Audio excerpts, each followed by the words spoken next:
I thought the hardest part of prison would be losing my freedom, but it wasn't. It was losing the woman I thought I'd grow old with. What 32 years alone taught me about love is something most people never learn, even with a lifetime of relationships. My name is Michael Carter. I'm 68 years old, and I've spent the last 32 years in prison. 32 years is a strange amount of time. It's long enough to watch the world change completely, long enough for technology to evolve, for neighborhoods to disappear, for people you love to grow older without you, or to leave this world entirely. But what people don't understand is that the hardest part isn't losing freedom, it's losing the life you thought you were going to live. Before prison, I had what most people would call a normal American life. I grew up in Ohio, in a modest house with a cracked driveway and a basketball hoop nailed above the garage. My dad worked construction, hands always rough, always tired, and my mom worked at a grocery store. We weren't rich, but we had routines. Friday night pizza, Sunday morning pancakes, Christmas mornings with too many presents piled under a tree that leaned slightly to one side. Those moments felt ordinary back then. Now they feel like luxury.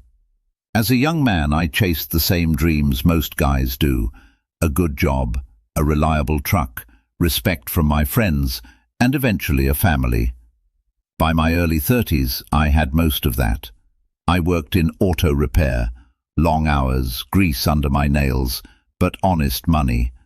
I liked the feeling of fixing something broken and making it run again. And then there was Sarah. She walked into my life like sunlight through a window you didn't even realize was closed. She laughed easily. She loved road trips. She had this habit of stealing fries off my plate, even when she ordered her own. We'd drive with the radio loud, windows down, wind blowing through her hair while she sang off-key. We talked about the future constantly: a house with a porch, maybe 2 kids, a dog running through the yard, growing old together. I truly believed that was my path. I remember small luxuries from those days: the smell of her shampoo when she leaned against me, falling asleep on the couch with a movie playing, weekend barbecues with friends, the simple comfort of knowing someone chose you every day. Love felt permanent, stable, guaranteed. Then everything changed. One decision, one moment fueled by anger and pride, a fight that escalated too far, consequences that couldn't be undone. The courtroom, the sentence. I still remember looking back at Sarah when they led me away. She was crying so hard her shoulders shook. I wanted to tell her everything would be okay, but I didn't believe it myself.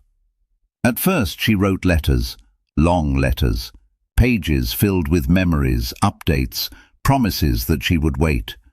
I read those letters until the paper softened from folding and unfolding. But life outside kept moving. Months turned into years. Her letters became shorter, then occasional, then gone. That silence was one of the deepest pains I've ever felt, because I thought it meant love had died. For years I believed losing her meant losing love itself. I thought prison had taken the most important thing from me, the ability to give and receive love. I was wrong, but I didn't realize that yet. At that time, I was just a man grieving a life that no longer existed. The first decade inside was brutal. Prison strips away identity piece by piece. Outside, you're someone's son, someone's partner, someone with a role in the world. Inside, you become an inmate number, a bunk assignment, a routine. Wake up, count, eat, work, lockdown, repeat. Days blur together until time loses meaning. Loneliness hits differently in prison. It's not just being alone, it's being surrounded by people but feeling invisible. You miss conversations where someone knows your history. You miss being touched casually, a hug, a hand on your shoulder, even a handshake from someone who cares. For a long time, I closed myself off emotionally. It felt safer that way. If love was gone, I didn't want reminders of it. But something unexpected happened. I started seeing love in places I never expected. A guy sharing commissary with someone who had nothing. An older inmate teaching a younger one to read. Someone sitting quietly next to you after you got bad news from home. No dramatic speeches, just presence. I realized love wasn't only romance. It was connection. It was care. It was sacrifice. And slowly I understood something else. Love leaves marks on you. Sarah might have been gone from my life, but the way she loved me still influenced how I treated others. Her kindness lived on in my actions. That realization changed me. Years passed. My parents got older. Phone calls became harder to schedule. Eventually, both of them died while I was inside. Not being there, that's a pain you carry forever. Grief without closure feels unfinished. But even through that loss, I began forming friendships inside. Real ones. Men sharing regrets, fears, hopes. Honest conversations you rarely get outside because nobody pretends perfection in prison. Those connections filled parts of me I thought were permanently empty. And then came the hardest lesson: self-forgiveness. For years I believed I didn't deserve love because of what I had done.